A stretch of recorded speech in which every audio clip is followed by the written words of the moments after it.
2 ou 3 fois pendant un instant. 2 ou 3 fois pendant un instant, j'eus l'idée que le monde où était cette chambre et ses bibliothèques, et dans lequel Albertine était si peu de choses, était peut-être un monde intellectuel, qui était la seule réalité, et mon chagrin quelque chose comme celui que donne la lecture d'un roman, et dont un fou seul pourrait faire un chagrin durable et permanent, et se prolongeant dans sa vie. Qu'il suffirait peut-être d'un petit mouvement de ma volonté pour atteindre ce monde réel, y rentrer en dépassant ma douleur, comme un cerceau de papier qu'on crève, et ne plus me soucier davantage de ce qu'avait fait Albertine, que nous nous soucions des actions de l'héroïne imaginaire d'un roman après que nous en avons fini la lecture. Au reste, les maîtresses que j'ai le plus aimées n'ont coïncidé jamais avec mon amour pour elles. Cet amour était vrai, puisque je subordonnais toute chose à les voir, à les garder pour moi seule, puisque je sanglotais si un soir je les avais attendues, mais elles avaient plutôt la propriété d'éveiller cet amour, de le porter à son paroxysme, qu'elle n'en était l'image. Quand je les voyais, quand je les entendais, je ne trouvais rien en elles qui ressemblât à mon amour et pût l'expliquer. Pourtant, ma seule joie était de les voir, ma seule anxiété de les attendre. On aurait dit qu'une vertu n'ayant aucun rapport avec elles leur avait été accessoirement adjointe par la nature, et que cette vertu, ce pouvoir simili-électrique, avait pour effet sur moi d'exciter mon amour, c'est-à-dire de diriger toutes mes actions et de causer toutes mes souffrances. Mais de cela, la beauté ou l'intelligence ou la bonté de ces femmes étaient entièrement distinctes. Comme par un courant électrique qui vous meut, j'ai été secouée par mes amours. Je les ai vécus, je les ai sentis. Jamais je n'ai pu arriver à les voir ou à les penser. J'incline même à croire que dans ces amours, je mets de côté le plaisir physique, qui les accompagne d'ailleurs habituellement, mais ne suffit pas à les constituer. Sous l'apparence de la femme, c'est à ces forces invisibles, dont elle est accessoirement accompagnée, que nous nous adressons comme à d'obscures divinités.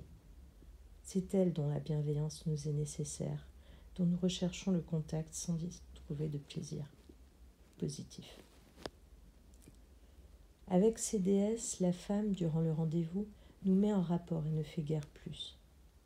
Nous avons comme des offrandes promis des bijoux, des voyages, prononcé des formules qui signifient que nous adorons, et des formules contraires qui signifient que nous sommes indifférents.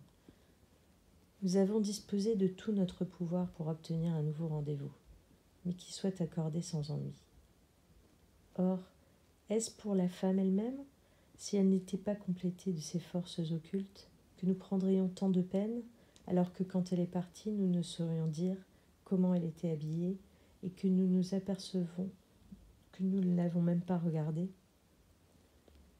Comme la vue est un sens trompeur, un corps humain, même aimé comme était celui d'Albertine, nous semble à quelques mètres, à quelques centimètres distant de nous, et l'âme qui est à lui de même. Seulement que quelque chose change violemment la place de cette âme par rapport à nous, nous montre qu'elle aime d'autres êtres et pas nous. Alors, au battement de notre cœur disloqué, nous sentons que c'est non pas à quelques pas de nous, mais en nous qu'était la créature chérie. En nous dans des régions plus ou moins superficielles. Mais les mots, cette Anis et Mademoiselle Vinteuil, avaient été le sésame que j'eusse été incapable de trouver moi-même, qui avait fait entrer Albertine dans la profondeur de mon cœur déchiré. Et la porte qui s'était refermée sur elle, j'aurais pu chercher pendant 100 ans sans savoir comment on pourrait la rouvrir. Ces mots, j'avais cessé de les entendre un instant, pendant qu'Albertine était tout près de moi tout à l'heure. En l'embrassant comme j'embrassais ma mère à Combray pour calmer mon angoisse, je croyais presque à l'innocence d'Albertine, ou du moins, je ne pensais pas avec continuité à la découverte que j'avais faite de son vice. Mais maintenant que j'étais seule, les mots retentissaient à nouveau, comme ces bruits intérieurs de l'oreille qu'on entend dès que quelqu'un cesse de vous parler. Son vice, maintenant, ne faisait pas de doute pour moi. La lumière du soleil qui allait se lever, en modifiant les choses autour de moi, me fit prendre à nouveau, comme en me déplaçant un instant par rapport à elle, conscience plus cruelle encore de ma souffrance. Je n'avais jamais vu commencer une matinée si belle ni si douloureuse.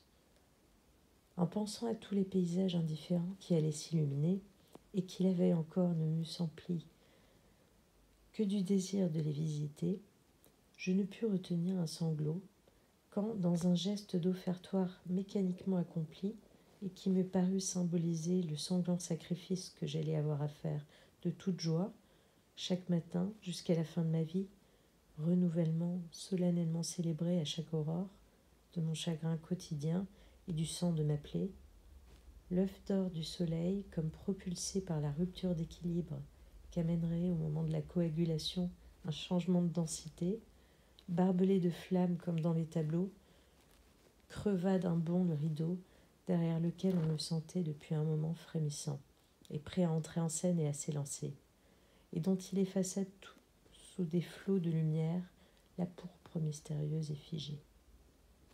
Je m'entendis moi-même pleurer. Mais à ce moment, contre toute attente, la porte s'ouvrit, et le cœur battant, il me sembla voir ma grand-mère devant moi, comme en une de ces apparitions que j'avais déjà eues, mais seulement en dormant. Tout cela n'était-il donc qu'un rêve ? Hélas, j'étais bien éveillée. « Tu trouves que je ressemble à ta pauvre grand-mère, me dit maman, car c'était elle, avec douceur, comme pour calmer mon effroi, avouant du reste cette ressemblance avec un beau sourire de fierté modeste qui n'avait jamais connu la coquetterie. Ses cheveux en désordre, où les mèches grises n'étaient point cachées, et serpentaient autour de ses yeux inquiets, de ses joues vieillies, la robe de chambre même de ma grand-mère qu'elle portait, tout m'avait pendant une seconde empêché de la reconnaître et fait hésiter si je dormais ou si ma grand-mère était ressuscitée. Depuis longtemps déjà, ma mère ressemblait à ma grand-mère, bien plus qu'à la jeune et rieuse maman qu'avait connue mon enfance. Mais je n'y avais plus songé. Ainsi, quand on est resté longtemps à lire, distrait, on ne s'est pas aperçu que l'heure passait et tout d'un coup, on voit autour de soi le soleil, qu'il y avait la veille à la même heure, éveiller autour de lui les mêmes harmonies, les mêmes correspondances qui préparent le couchant. Ce fut en riant que ma mère me signala à moi-même mon erreur, car il lui était doux d'avoir avec sa mère une telle ressemblance. « Je suis venue, me dit ma mère, parce qu'en dormant il me semblait entendre quelqu'un qui pleurait. Cela m'a réveillée. Mais comment se fait-il que tu ne sois pas couchée ? Et tu as les yeux pleins de larmes, qu'y a-t-il ?